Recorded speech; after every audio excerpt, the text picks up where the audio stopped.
Hello everyone. आज हमारा topic है how to develop a conceptual framework. Conceptual framework हमें कैसे बनाना है, कंसेप्चुअल फ्रेमवर्क का मीनिंग क्या है और इसका पर्पस क्या है, ये सब हम डिस्कस करेंगे आज की वीडियो में। तो सबसे पहले हम देखेंगे कि कंसेप्चुअल फ्रेमवर्क का मीनिंग क्या होता है। कंसेप्चुअल फ्रेमवर्क जब हम बनाते हैं ना, जो हमारी रिसर्च स्टडी के की वेरिएबल्स होते हैं उनमें आपस में क्या रिलेशन है, उसको डायग्रामेटिकली और विजुअल और मतलब रिटन रिप्रेजेंट करना। जैसे हम डायग्राम की हेल्प से अपने वेरिएबल्स में रिलेशन दिखाते हैं कि कौन सा वेरिएबल किस वेरिएबल के साथ रिलेट है या लिंक है। इंडिपेंडेंट वेरिएबल डिपेंडेंट वेरिएबल के साथ क्या, कौन सा इंडिपेंडेंट का डिपेंडेंट वेरिएबल के साथ रिलेशन है, वो हमें विजुअल रिप्रेजेंट करना होता है। उसी को हम कंसेप्चुअल फ्रेमवर्क बोलते हैं। तो a conceptual framework shows what you are studying, which factors influence it and how they are connected with each other. Okay, तो हम जो भी हमारा कंसेप्चुअल फ्रेमवर्क होता है वो डेवलप्ड होता है फ्रॉम किसी न किसी थ्योरी से, कोई या प्रीवियस रिसर्च हुई होती है और या फिर रिसर्च प्रॉब्लम की हेल्प से कंसेप्चुअल फ्रेमवर्क आपका बनता है। और इसका पर्पस क्या होता है? सबसे पहला पर्पस क्या है कि क्लैरिफाई करना रिसर्च प्रॉब्लम को। सेकंड, आइडेंटिफाई की वेरिएबल्स, इससे हम जल्दी आइडेंटिफाई कर सकते हैं कि इस स्टडी में कौन कौन से की वेरिएबल्स यूज किए गए हैं। और the most important purpose is show the relationship among variables, कि किस वेरिएबल के साथ क्या रिलेशन है वो दिखाता है। हमेशा ये रिलेशनशिप दिखाता है among the variables. And guide the research methodology and also support hypothesis development, क्योंकि इसी में ही अगर आपको हाइपोथेसिस डेवलप दिखाना है कि ये हाइपोथेसिस 1 है, हाइपोथेसिस 2 है, तो वो भी हम डायग्राम में दिखा देते हैं।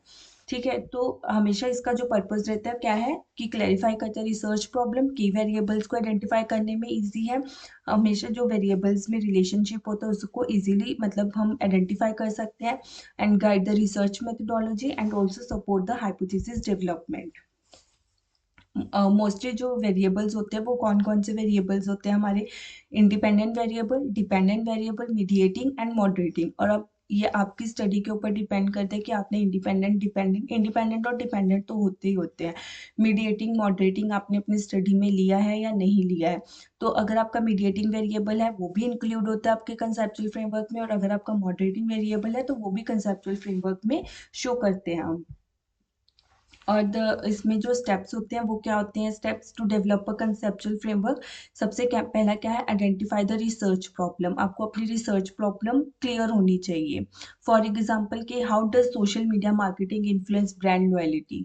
और सेकंड है आपका रिव्यू रेलिवेंट लिटरेचर। हमेशा जो आपका लिटरेचर है वो रेलिवेंट होना चाहिए। थ्योरीज क्या है, मॉडल्स क्या है, प्रीवियस रिसर्च फाइंडिंग्स क्या हुई है, ये आपको हेल्प करते हैं आपके वेरिएबल्स फाइंड आउट करने में, कि जो आपके मतलब इम्पोर्टेंट वेरिएबल्स है उनको आइडेंटिफाई करता है और उनमें क्या रिलेशनशिप है, अभी एग्जिस्टिंग रिलेशनशिप वेरिएबल्स में क्या है वो भी हमें लिटरेचर की हेल्प से पता चलता है।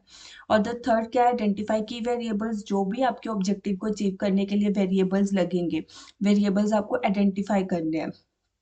वेरिएबल्स मैंने ऑलरेडी आपको बताया कि कौन कौन से होते हैं, इंडिपेंडेंट वेरिएबल, डिपेंडेंट वेरिएबल और मॉडरेटर और mediator, but only in the case if these variables are applicable in your study, then only you can use the mediator and the moderator। And the fourth step is define relationship between variables.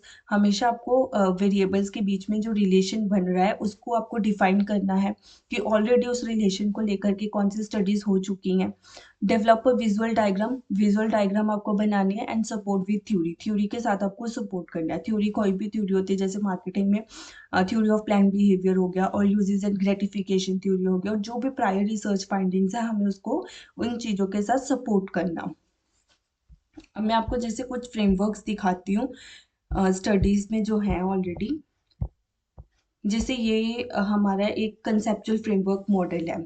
ये होता है आपका conceptual model, और ये होता है कि हम इसको डायग्राम की हेल्प से दिखा रहे हैं। जैसे क्रिएटिव करेक्टरिस्टिक्स का परचेज इंटेंशन के ऊपर क्या इम्पैक्ट है, सेलिब्रिटी इंडोर्समेंट का परचेज इंटेंशन के ऊपर क्या है, अटेंशन ग्रैबिंग डिटेल्स का परचेज इंटेंशन के ऊपर क्या है, और इमोशनल अपील का परचेज इंटेंशन के ऊपर क्या इन्फ्लुएंस और इफेक्ट है।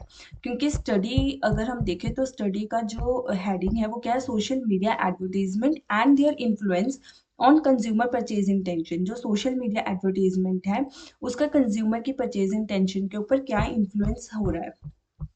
तो जो वेरिएबल्स इस स्टडी में यूज किए गए हैं वो वेरिएबल्स सोशल मीडिया एडवर्टीजमेंट के हैं। सोशल मीडिया एडवर्टीजमेंट के ये इंडिपेंडेंट वेरिएबल है। जो हम देख रहे हैं कि डिपेंडेंट वेरिएबल परचेज इंटेंशन के ऊपर क्या इम्पैक्ट पड़ रहा है। Creative characteristic, celebrity endorsement, attention grabbing details, emotional appeal, ये वेरिएबल्स हैं किसके, सोशल मीडिया एडवर्टीजमेंट के। और इसी से हम आगे इनको हाइपोथेसिस भी की तरह भी शो कर सकते हैं। जैसे क्रिएटिव कैरेक्टरिस्टिक का परचेज इंटेंशन के ऊपर हमारा हाइपोथेसिस 1 है, so you can also right H1 here in this line. Okay, so second hypothesis आपका है सेलिब्रिटी इंडोर्समेंट का परचेज इंटेंशन के साथ, so you can write H2 here. Attention grabbing details का परचेज इंटेंशन के ऊपर और इमोशनल अपील का परचेज इंटेंशन के ऊपर। और ऐसे ही आपका ये है जो information quality, information credibility, information usefulness, information adoption का हमें ऑनलाइन परचेज इंटेंशन पे देखना है। बट जो ये information quality, credibility, usefulness, adoption, ये किसके वेरिएबल्स हैं, इलेक्ट्रॉनिक वर्ड ऑफ माउथ, ईवॉम के ये वेरिएबल्स है। और ऑनलाइन मतलब ईवॉम के अंदर हमने ये वेरिएबल्स लिए हैं, जो ईवॉम को मतलब हम मेजर करने के लिए हमने ये वेरिएबल्स लिए हैं। इनका इम्पैक्ट हम ऑनलाइन परचेजिंग टेंशन के ऊपर देख रहे हैं कि क्या है। ओके, और ऐसे ही जैसे ये पेपर है the mediating role of customer relationship on the social media marketing and purchasing intention relationship with special reference to luxury fashion brands. तो इस पे हमारा एक मीडिएटिंग रोल है। मैं आपको इसके कंसेप्चुअल फ्रेमवर्क दिखाती हूँ। इन्होंने मीडिएटिंग लिया है, जैसे ये है, तो आपको इस डायग्राम से बिल्कुल अच्छे तरह से क्लियर होगा। जैसे ये सोशल मीडिया मार्केटिंग है, सोशल मीडिया मार्केटिंग का इम्पैक्ट सबसे पहले हम परचेज इंटेंशन के ऊपर देख रहे हैं। बट सोशल मीडिया मार्केटिंग को मेजर करने के लिए हमारे पास कौन कौन से वेरिएबल्स हैं जो मतलब सोशल मीडिया मार्केटिंग को रिप्रेजेंट कर रहे हैं। वेरिएबल्स कौन से, entertainment, customization, interaction, word of mouth and trend. ये वेरिएबल्स है जो हम सोशल मीडिया मार्केटिंग को रिप्रेजेंट कर रहे हैं। तो हमें इन वेरिएबल्स का परचेज इंटेंशन के ऊपर देखेंगे। और इसमें हमने एक लिया है कस्टमर रिलेशनशिप, कि हम कस्टमर रिलेशनशिप का भी इम्पैक्ट परचेज इंटेंशन के ऊपर देखेंगे।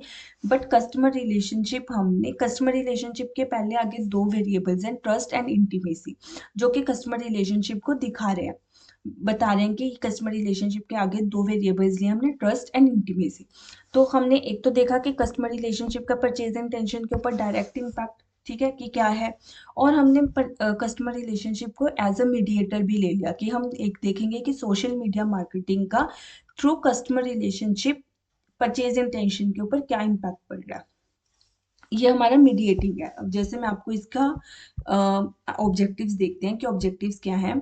तो फर्स्ट ऑब्जेक्टिव है to investigate the effect of social media marketing on purchase intention. सबसे पहला क्या है कि हमें सोशल मीडिया मार्केटिंग का परचेज इंटेंशन के ऊपर देखना है।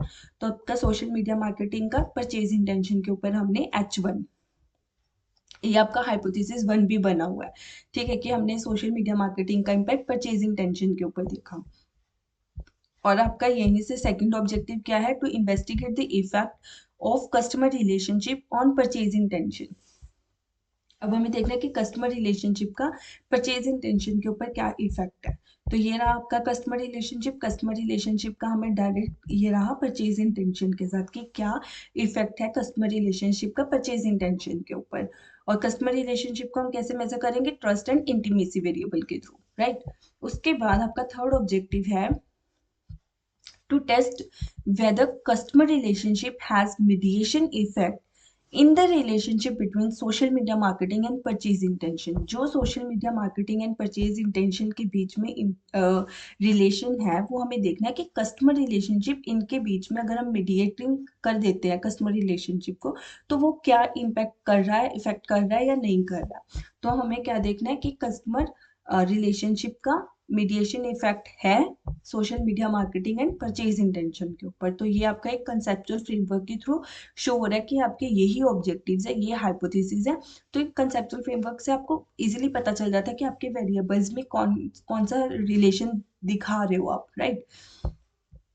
ऐसे जैसे हमारा एक ये पेपर है जिसमें उन्होंने दिखाया हुआ है कि हमारा इंडिपेंडेंट वेरिएबल्स है source credibility, source attractiveness, product matchup and meaning transfer, जो कि ये रिप्रेजेंट कर रहे हैं हमारी सोशल मीडिया इन्फ्लुएंसर्स को। सोशल मीडिया इन्फ्लुएंसर्स का हमें एक्चुअली इम्पैक्ट देखना है परचेज इंटेंशन के ऊपर, but with the mediation of the consumer attitude, right. तो हमने क्या देखा कि source credibility, attractiveness, product matchup, meaning transfer का कंज्यूमर एटीट्यूड के ऊपर, कंज्यूमर एटीट्यूड के थ्रू परचेज इंटेंशन के ऊपर क्या इम्पैक्ट है, और डायरेक्टली ऊपर से जो एरोज आ रहा है जहाँ पे H1, H3, H5 and H7 लिखा हुआ है, उसका सीधा परचेज इंटेंशन के ऊपर क्या इम्पैक्ट है। ये आपका डायरेक्ट इम्पैक्ट दिखा रहा है, बट जो आपका ये source credibility, source attractiveness, product matchup, meaning transfer, arrows जो कंज्यूमर एटीट्यूड के ऊपर जा रहे हैं, तो ये हमारा मीडिएशन है कंज्यूमर एटीट्यूड। तो ये मीडिएटिंग के थ्रू परचेज इंटेंशन के ऊपर क्या इम्पैक्ट हो रहा है वो दिखा रहा है। तो आपको हम ऐसे ही कंसेप्चुअल फ्रेमवर्क्स बनाने होते हैं अपनी जो आपकी स्टडी है, जो आपके वेरिएबल्स है, कि ये रिलेशन है वेरिएबल्स में, और हम इसको ऐसे करेंगे अपनी स्टडी में, अचीव करना होता है आपको। ये आपका कंसेप्चुअल फ्रेमवर्क, ओके। इसी में आप अपने हाइपोथेसिस भी दिखाते हो। जैसे अब एक हम एग्जांपल ले लेते हैं मॉडरेटिंग रूल। इन्होंने मॉडरेटिंग रूल लिया है एज का, तो इसमें हम देखेंगे कि क्या कंसेप्चुअल फ्रेमवर्क बना है। जैसे ये है, तो इसमें हमने देखा कि इंटरेक्टिविटी, इंफॉर्मेटिवनेस, ट्रेंडीनेस, इनका पहले हम इम्पैक्ट देख रहे हैं ब्रांड लॉयल्टी के ऊपर, बट विद द मीडिएशन भी लिया है इसमें, मॉडरेशन भी है, but with the mediation customer brand engagement के थ्रू हम देखेंगे कि ब्रांड लॉयल्टी के ऊपर क्या इम्पैक्ट है। बट उसके बीच में हमने एक मॉडरेशन लिया है एज वेरिएबल, जो कि एज वेरिएबल हम किस किस पे आ रहा है, इंटरेक्टिविटी का जो कस्टमर ब्रांड इंगेजमेंट के ऊपर हाइपोथेसिस है, इंफॉर्मेटिवनेस का कस्टमर ब्रांड इंगेजमेंट। तो हम देखेंगे कि इंटरेक्टिविटी और कस्टमर ब्रांड इंगेजमेंट में एज का इफेक्ट पड़ता है या नहीं पड़ता, इंफॉर्मेटिवनेस और कस्टमर ब्रांड इंगेजमेंट में एज का इम्पैक्ट है या नहीं है, ट्रेंडीनेस एंड कस्टमर ब्रांड इंगेजमेंट में एज का इम्पैक्ट है या नहीं है। तो आपके ऐसे ही ये एज के हाइपोथेसिस बनते हैं, और यही आपका कंसेप्चुअल फ्रेमवर्क है, जिससे आपको क्लियर होता है कि कैसे स्कॉलर ने या रिसर्चर ने मीडिएशन मॉडरेशन लिया है, और कैसे वो अपने इंडिपेंडेंट वेरिएबल डिपेंडेंट वेरिएबल के साथ रिलेशन दिखा रहा है। तो इससे आप इजीली अपना मतलब अपनी स्टडी को दिखा सकते हो। होप सो आपको समझ आया होगा कि कंसेप्चुअल फ्रेमवर्क कैसे बनाना है, और कि बहुत इंपॉर्टेंट पार्ट है कंसेप्चुअल फ्रेमवर्क आपकी स्टडी का, और बहुत इजीली डिफाइन कर देता है कि अगर हमें किसी जैसे आपके पैनल मेंबर्स होते हैं उनको रीड नहीं भी करना होता, तो आपका कंसेप्चुअल फ्रेमवर्क देखते हैं कि आपकी स्टडी का कंसेप्चुअल फ्रेमवर्क है क्या, क्या है, ऑब्जेक्टिव्स क्या बने हुए हैं, उससे आपके ऑब्जेक्टिव्स भी क्लियर होते हैं। बट आपको कुछ बातों का ध्यान रखना होता है कंसेप्चुअल फ्रेमवर्क बनाते टाइम, जो आपको मिस्टेक्स हैं जो अवॉइड करनी है। सबसे पहले तो बहुत ज़्यादा वेरिएबल्स इंक्लूड मत करो, क्योंकि अगर बहुत ज़्यादा वेरिएबल्स इंक्लूड कर दोगे तो उनमें हमें रिलेशनशिप देखने में थोड़ा मुश्किल हो जाएगा। And the second, not linking framework with literature. हमेशा जो आपका फ्रेमवर्क है वो आपके लिटरेचर के साथ लिंक होना चाहिए। ऐसे नहीं होना चाहिए कि फ्रेमवर्क आपका लिटरेचर के साथ लिंक ही नहीं है।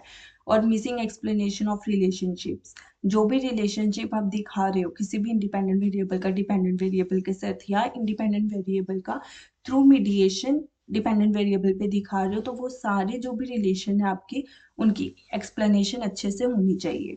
Fourth, framework not matching research objectives. ये तो ऑब्वियसली है कि आपको आपके जो आपका कंसेप्चुअल फ्रेमवर्क है वो आपके ऑब्जेक्टिव्स के थ्रू ही बना होना चाहिए, मैच करना चाहिए अपने ऑब्जेक्टिव्स, जो आपके ऑब्जेक्टिव्स हैं उसी को देखते हुए आपका कंसेप्चुअल फ्रेमवर्क बनना चाहिए, ओके।